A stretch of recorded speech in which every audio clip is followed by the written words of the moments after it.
for those that are listening, I know a lot of people that are listening will be in the journey of creating their passion projects and actualizing success. Maybe they haven't broken through financially yet.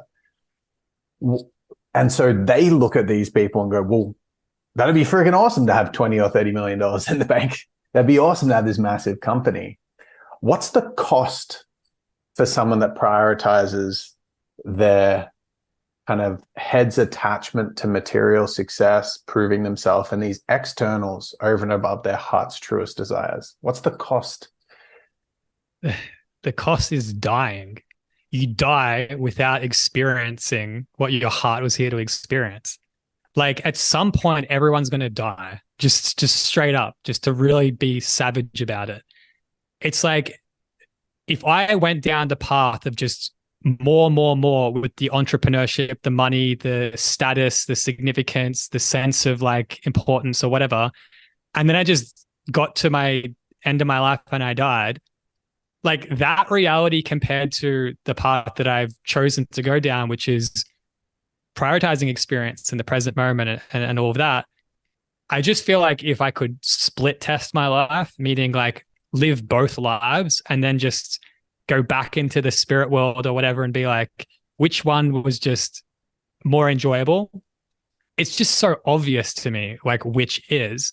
And it's not that it's just more enjoyable. It's that like the difference is significant just moment to moment. Like it's like a lot of people that might be making a lot of money and things like that, but they're not doing what they're loving. And, you know, some people make a lot of money doing what they love. And I think that's amazing.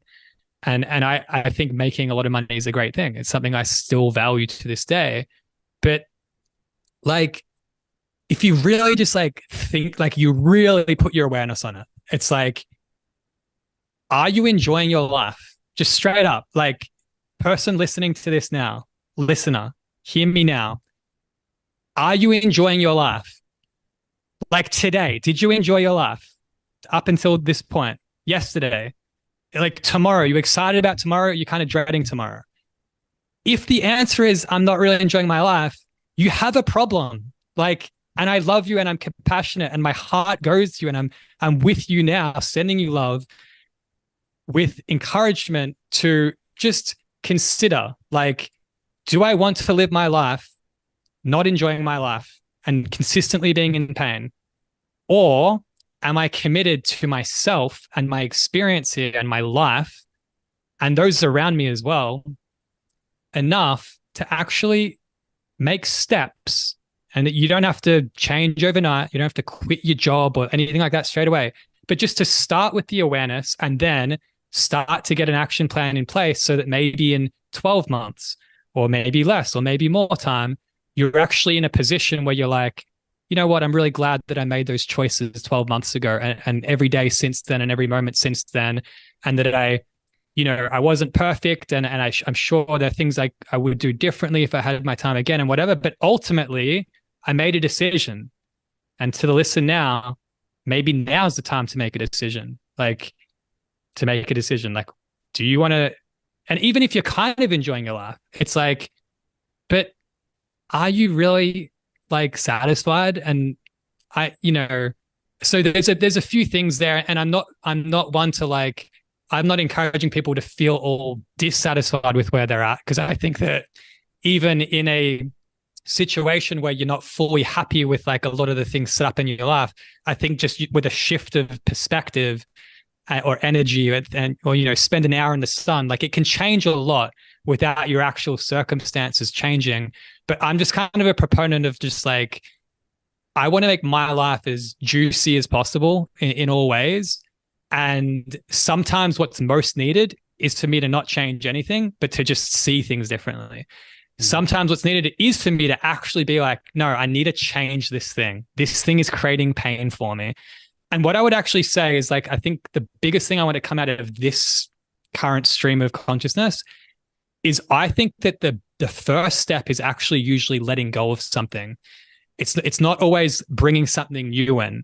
I actually think that usually, probably 90% of the time, it actually starts with just letting go of something. Maybe there's one person, like listener, hear me now. Maybe there's one person in your life that just your life is significantly more painful and significantly less fulfilling because that one person is taking up too much space in your life.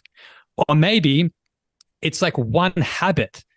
Maybe it's checking your phone first thing in the morning. Just don't do that and see what happens. Your life quality will increase. And when you start to stack some of these, things that you let go of, and then there's more spaciousness, and then you fill that spaciousness with new, more aligned things that are aligned with your heart. And then that's a consistent iteration process for your whole life of letting go of what no longer serves and introducing things that are more in service of who you are now and who you choose to be now. That's where I feel like you can end up in a pretty dope reality. Dude, I really love that. I feel like another thing that often is required to let go of is an invisible, unmanifested attachment that someone has in their life. For example, there might be like a woman that's listening that's still preoccupied and obsessed in their mind with finding that man that's going to solve it all. And so a lot of the decision making is externally motivated to try to get that result of attracting that king, that man that's going to save it all and sweep them off their feet. And so that their decisions are to dress a certain way and go to the gym and do stuff they don't like at the gym so that they look a certain way, and the places they choose to go. Or it might be like some kind of attachment to money or success that their head is like obsessed with, and they're still not there, and they're beating themselves up, and they're like grinding to get to this like unmanifested reality yet that's massively influencing their decisions day to day to do a bunch of stuff that really downgrades their experience.